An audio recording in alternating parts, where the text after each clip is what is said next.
Азыркы мезгилде адам урдайт дегенди угуп биз өтө таң калдык да. Ошол себептен биз квота сурап, ушу Бангладеш, Пакистан, Шри-Ланкадан алалы деп, Индиядан алалы деп анан сурангандан үчүн квота ачылган башында. Жок, мен бул эжеде иштебейм, бул мадамда иштейм, бул мадамда иштебейм деп койсо эле, алардыкын биз туура деп, аларды өз укугуна коюп койбошубуз керек.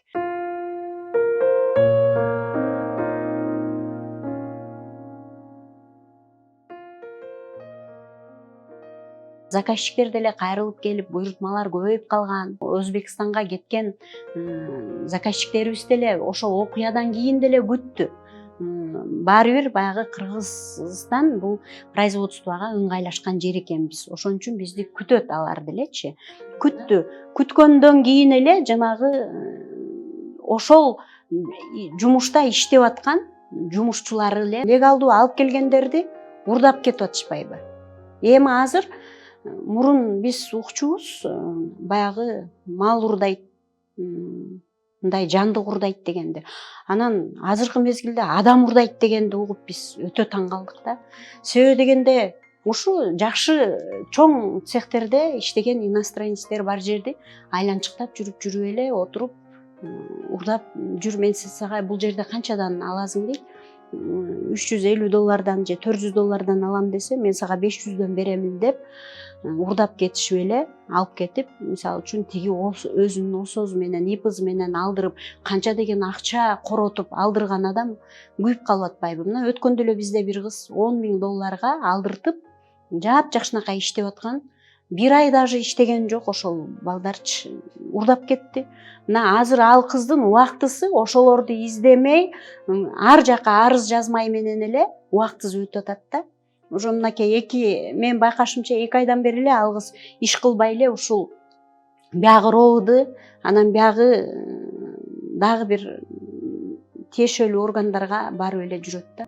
Укук коргоо органдары кайсыл жерден келдиң деп аларды жетелеп барса таап берет да алар. Туурабы?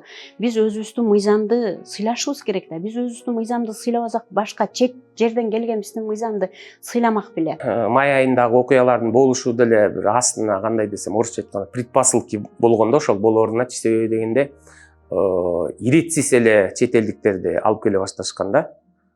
Бир фиктивный осолор ачылып, ошол жактын деле жарандары биздин мындай эле тиешеси жок ишка эмеге тигүү тармагына тиешеси жок деле жарандар осо ачып алып эле пачкалап эле алып келип, анан ошолорду биздин ишканаларга саткан учурлар абдан көп болду. Ошо май айындагыдан кийин чоң отурумдар болду.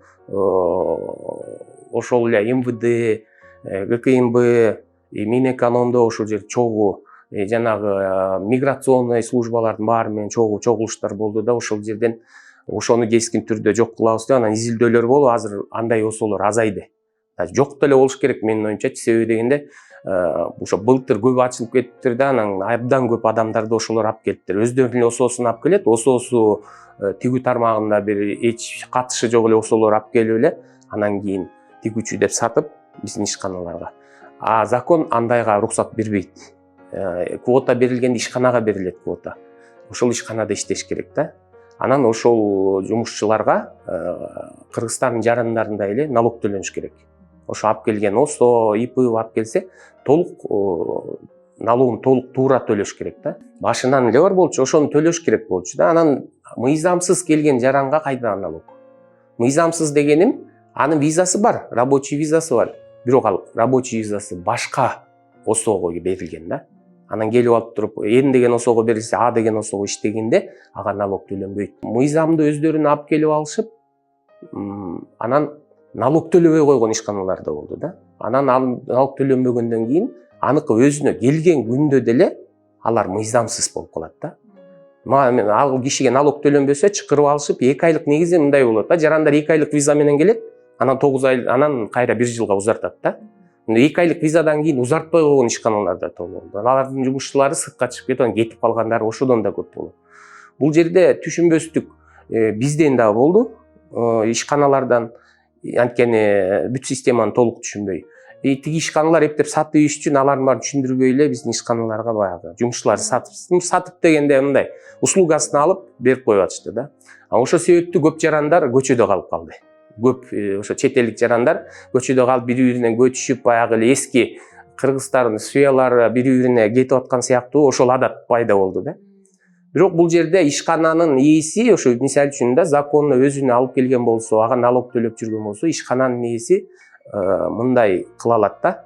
Ал эгер кетип калса, мисалы үчүн өзүнүн ишканасына келген болсо, бүт миграционный картасы, рабочий визасы бүт өзүнүн ишканасына болсо, бул закондуу түрдө миграционный службага барып туруп, анын картасын снимать этип юридически, визага барып туруп, виза аннулируйте, я их выдворяю деп, анан милициядан жардам сурап, табыш бергиле деп тапкандан кийин колунан жетелеп туруп эле аэропорт менен сопровождение имеет право. Колунан нарушение эмес, сопровождение выдворить его. Мага бул жумушчу кереги жок болуп калды.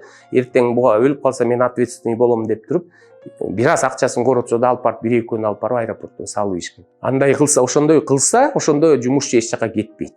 Бири-бирине көчпөйт.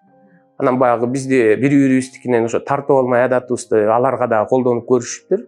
Эми ал туура эмес нерсе. Мыйзам түрүндө жазаланат. Ошол ишкананын штрафы бар. Тартып алган ишкана, потому что ал жерде ал незаконно иштейт. Ал 70 000 сомдон өйдө болот. Ишкананын өзүнө, жумушчуларга 5500 сомдон. Ишине баягы тополоңду көргөндөр кайра келген жок. Келгендери болгон деле жок. Биз сүрүштүрүп деле угуп атабыз.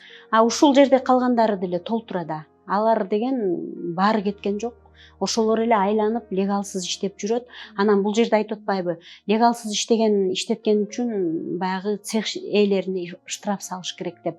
Жок, легалсыз иштеткенге штраф салбай эле андан көрө мөөнөт бериш керек.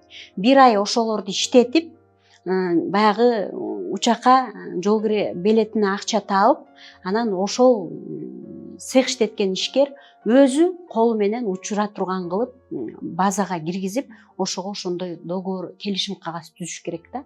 Ошондо биз легалсыздарды азайтабыз да. Кимдин ИПЗ менен келди, ошону ИПЗ менен кете турган кылыш керек. Эгер башка жакка кетип калдыбы, ошолну депортация кылыш керек. Ошол акча төлөп алдырган адам өзү аны депортация кылдырыш керек да. Анан аны урдап кеткен адам канча мөөнөт иштетти, ошончо штраф төлөп бериш керек. Тигилер мисалы үчүн урдап кеткен адам, жумушчулар, урдалган жумушчулар, жок мен бул эжеде иштебейм, бул мадамда иштейм, бул мадамда иштебейм деп койсо эле, алардыкын биз туура деп аларды өз укугуна коюп койбошубуз керек. Урдап кеткен адамдын арказынан издөө, анан аларды депортация кылып, ошо келишим кагазга жазылган нерсеге жооп ала албай атпайбы бизде? Бул жерде биздин мисалы үчүн производительдердин эч кандай укугу корголбой жатат. Анан жумушчу жок бизде. Кыргыздарда өзү жумушчу жетишпейт. Полный жеңил өнөр жайын тармагында эгер мынау жаздагы ушундай уруксат берип алып келе баштабаганда, биздин азыр Кыргызстандагы иштеп аткан ишкананын көбү жабылмак, жумушчу жок. Биздин азыр жаштардын жумушчу болгондон мурунку жаштагылар уже иштеп бүтүштү. Баягы Союздан калган швеялардын баары уже 60-70ке чыгып бүттү. 2000-жылдагы башындагылар, опытныйлардын баардыгы азыр уже 60ка чыгып калды. Жаштар бул сферага иштегиси келбейт. Жаштар башка сфера, оңоюраак сфера. Азыр эми бүт бул тенденция бүт дүйнө жүзүндө. Жаштар азыраак бир сөз менен көп акча тапкылары келет.